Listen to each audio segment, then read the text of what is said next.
Assalamualaikum warahmatullahi wabarakatuh. Bagaimana kabarnya anak-anak? Semoga kita semua sehat, selalu dalam lindungan Allah, dan tetap semangat belajar. Hari ini kita melanjutkan kegiatan belajar kita ya, pada tema 7 subtema 2 pembelajaran 1. Nah, pada subtema 1 kemarin kita sudah belajar tentang teknologi pangan ya, macam-macam pengolahan bahan pangan seperti pengolahan kedelai ya, pengolahan susu, nah dan masih banyak yang lainnya. Pada subtema 2 ini kita akan belajar tentang teknologi sandang ya, perkembangan teknologi produksi sandang. Anak-anak buka bukunya pada halaman 61 ya. Coba kita pahami bersama-sama. Bapak bacakan dulu. Anak-anak lihat di sini ya. Gambar itu Benny dan teman-temannya menggunakan baju yang tidak seperti biasanya ya, baju bermain setiap hari. Setiap orang memiliki pakaian, ada kemeja, kaos, dan blus, ada celana panjang, celana pendek, dan rok. Mereka mengenakan pakaian untuk melindungi tubuh. Pakaian terbuat dari bahan yang berbeda-beda. Tahukah kamu bahan apa sajakah itu? Bagaimana bahan itu diolah hingga menjadi pakaian? Pakaian apa saja yang dihasilkan? Mari kita belajar bersama-sama. Nah ini ya, kita akan mempelajari tentang teknologi produksi sandang ya, proses pembuatan pakaian. Kalau kemarin proses pembuatan makanan, sekarang proses pembuatan pakaian. Pembelajaran 1. Hari ini udara sangat panas. Udin merasa nyaman meskipun udara panas. Baju Udin terasa sejuk di badan. Mengapa begitu? Mari kita pelajari bersama-sama. Bahan dasar pakaian, bacalah dengan nyaring. Nah ini dibaca ya, nanti anak-anak di rumah diulangi, dibaca kembali dan dipahami. Di sini Bapak bacakan, kita anak-anak dengarkan ya, kita pahami bersama. Keluarga Udin memiliki banyak pakaian. Mereka memakai pakaian untuk melindungi tubuh. Ada pakaian untuk melindungi tubuh dari udara dingin atau panas. Ada pakaian untuk melindungi tubuh dari angin dan hujan. Pakaian keluarga Udin ada yang terbuat dari kapas dan bulu domba. Pakaian berbahan dasar kapas banyak digunakan sebagai pakaian sehari-hari. Pakaian berbahan dasar kapas nyaman dipakai di siang hari. Pakaian berbahan dasar bulu domba dikenakan pada waktu tertentu. Pakaian berbahan dasar bulu domba menghangatkan badan pada saat hari dingin. Ibu Udin memiliki kain tenun yang terbuat dari serat sutra. Pakaian yang terbuat dari serat sutra termasuk pakaian istimewa. Pakaian yang terbuat dari serat sutra biasa digunakan saat acara khusus. Berbeda dengan Udin, pakaian orang-orang zaman dahulu terbuat dari kayu dan kulit hewan. Pakaian mereka sangat sederhana. Satu pakaian mereka gunakan untuk berbagai keadaan. Nah, ini gambar ya, kapas, ini ada domba ya, dari bulu domba, dari ulat sutra. Nah, ambil semua bahan dasar pakaian terdapat di alam. Bahan dasar pakaian jumlahnya terbatas. Jagalah pakaianmu agar dapat digunakan dalam waktu yang lama. Tuhan menyukai orang-orang yang menjaga apa yang dimiliki. Nah itu ya, jadi anak-anak harus menjaga pakaiannya dengan baik. Kenapa? Karena Tuhan kita Allah menyukai orang-orang yang bisa merawat apa yang dimilikinya. Jadi apa yang kita miliki, pakaian yang kita miliki harus kita rawat dengan baik. Nah, karena apa? Biar bahan dasar dari pembuatan kain itu terjaga dan awet ya. Kalau kita juga bisa merawat dengan baik baju-baju kita. Bacalah kembali teks bacaan bahan dasar pakaian dengan teliti, garis bawahi kalimat pertama dari setiap paragraf. Nah, seperti kemarin ya, yang sudah kita pelajari pada subtema 1, yaitu menggaris kalimat pertama pada setiap paragraf. Ini mencari kalimat utama ya. Misalnya kita lihat di sini ya. Nah, paragraf pertama ini ya, Ini sampai sini paragraf pertama. Anak-anak garis bawahi pada apa? Kalimat yang pertama. Contohnya seperti ini ya. Ini. Pada kalimat yang pertama. Nah, ini. Keluarga Udin memiliki banyak pakaian. Nah, ini kalimat pertama pada paragraf pertama. Terus ini paragraf kedua.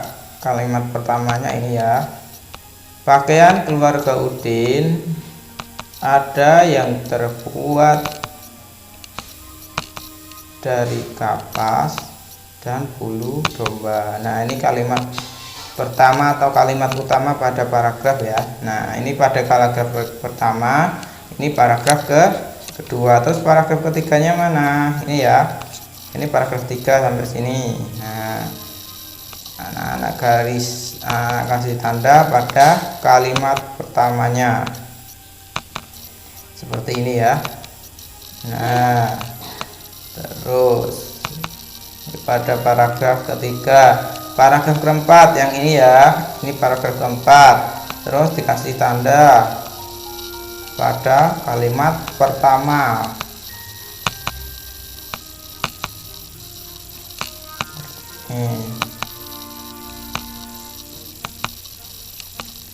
Di paragraf keempat. Nah, ini paragraf terakhir atau paragraf yang kelima. Anak-anak kasih tanda juga pada kalimat pertama. Hampir semua bahan dasar pakaian terdapat di dalam. Nah, seperti itu ya. Jadi setiap kalimat yang pertama pada setiap paragraf anak-anak kasih tanda ya. Garis bawahi kalimat pertama setiap paragraf seperti ini. Tulis isi cerita dari setiap paragraf. Nah, anak-anak pindahkan tadi yang sudah ditanda ini ya. Ini yang sudah dikasih tanda itu anak-anak pindahkan ke sini. Paragraf pertama tadi. Paragraf pertama berarti yang tadi ya. Yang ini. Nah, yang ini ya. Yang ini paragraf pertama. Ini anak-anak pindah ke sini ya. Nah, ke sini. Paragraf kedua ke sini, ketiga sini, empat sini ya. Yang ini berarti ke sini. Yang ini dipindah ke sini.